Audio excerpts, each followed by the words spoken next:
Good afternoon, ladies and gentlemen. It has been a great pleasure to meet you all and interact with you at the British Parliament.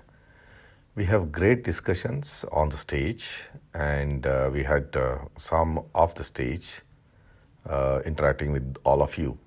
I'm honored to have been received with such a wonderful warmth, and as suggested by you, I am making this brief to give you a glimpse on how to do business in India as a UK entrepreneur or a European company. To start with, India is a big market for skincare segment. There are a lot of opportunities now and many more to come by.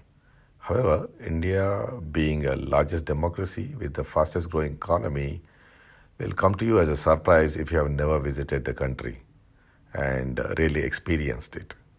Surprises are very difficult to deal with in business because your dollars spent may not align with the market expectations when they are not done appropriately. While I say European companies have opportunities and may have market for your products, you need to keep in mind the domestic competition you are likely to face. I am one of the competitors for you, as far as the products are concerned. It is all about how relevant is your offering to the consuming masses. That all may sound like a run-of-the-mill business talk. Nevertheless, from my interaction, I understand you need to know a bit more about India. To brief you about Indian enterprise, unlike many of you think, the USP of European quality is no longer going to be appreciated by masses as a reason for them to buy your product. If you're not convinced, I'll give you a simple challenge. I'll be you buy a one-way ticket to you to come and inspect our manufacturing facilities and tell me in what way we lack quality. If you can give me a single element where we lag behind your quality, I will host you 7 days in my state of Karnataka, and I'll even promise you I'll accommodate you in a 5-star hotel and ensure that you watch tiger in the wild, with your own eyes. I'm not making it up. I will do it for you. But if you identify that we have quality, then you have to pay me back my money for the ticket, money I spent for your ticket. That's the kind of standard we have in India as far as the manufacturing is concerned, and you will appreciate it. I would say you should visit our country to understand people how truly different we are. You will be surprised to see that our young kids discussing math in a pub across a couple of beers, and some other kids getting up early as 4 a.m. in the morning solving problems in physics or chemistry, though their exams are 8 months away. To tell you, we are aspirational people, we are looking forward for a better future, and we are working hard, and our kids are doing that as well. My office works 6 days a week, and to give you a small example, my lab opens at 6 a.m. and signs off at 2 a.m., and this is 6 days a week. I get a call at 7 o'clock sometimes in the morning on Sunday from my HR discussing some of the issues, whereas my marketing head pings me at 10 p.m. on Saturday evening whether he can call me. We work really hard, and we want to prove ourselves.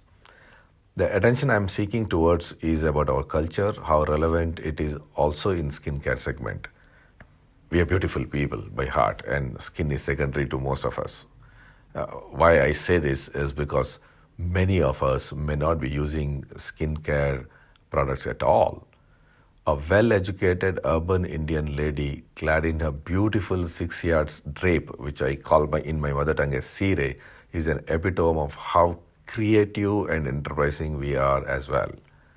The different material that sire comes in, the unique styles to coat, for example, Mysore silk or Sambalpuri stripes, or several hundreds of them, show how creative we can be, and skincare segment as well is not spared. There are challenges there as well. As I already mentioned, I am from Karnataka and based in Bangalore, which is a hub of innovation and research.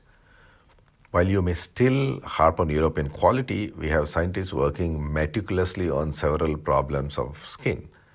I do not say none of the European companies are doing this kind of research, but I don't see the startups here in this summit doing anything akin to what we are doing.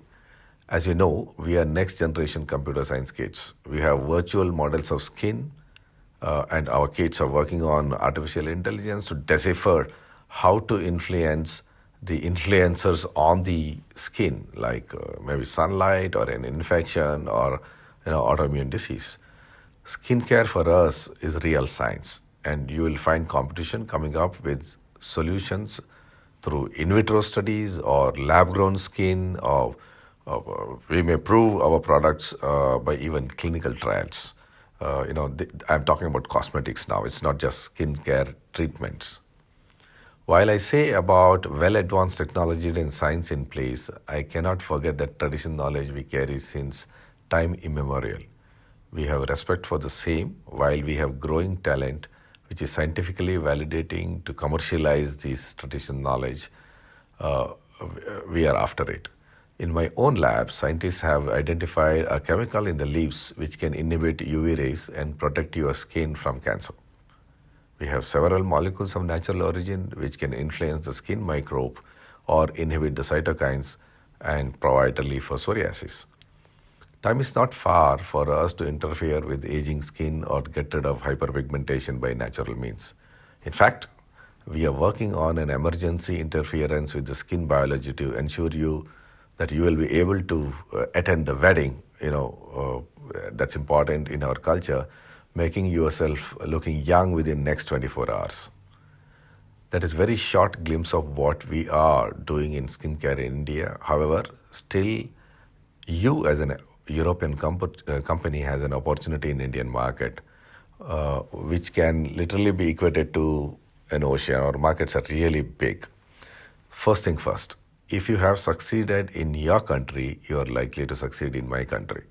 But if you have not succeeded in your own country, it's better for you to reflect upon that and see what differently you need to think, or whether you really need to discontinue selling your product. How you do things might depend on your strategy, but the strategy may come out well if you spend time in India. And I want to tell it again, but you need to come to our country, live with us. You need to relish South Indian dosa or North Indian chole bhature or a Bengali fish.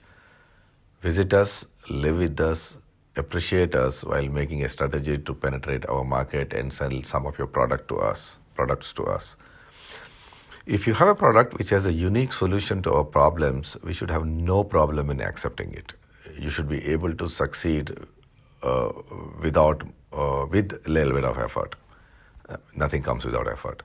Our distribution is one of the most efficient in the world. We work on very low margins, and our population is very conscious about the price. uh, a very expensive product is very difficult to be afforded by our masses, so you may not succeed.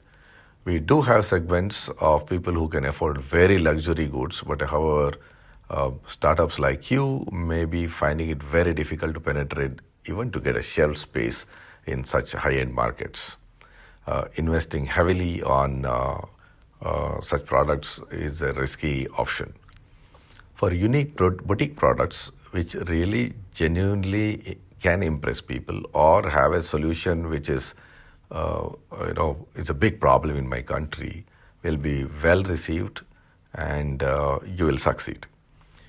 Ayurveda is a wealth of knowledge as far as the skincare is concerned. Ayurvedic companies are now equipped with computer-aided drug design, virtual models of skin, lab-grown skin cells to take traditional knowledge to productize it into a real useful, marketable product in Indian market and international markets. You may as well collaborate with our Indian Ayurvedic companies to improve your formulas. They may add value to your products. To conclude, welcome to India. We are there for healthy competition, while I'm also a competition for you. While we will not hesitate to collaborate with you If you have something very significant to offer, you will succeed. Good luck to you all. Jai Hind.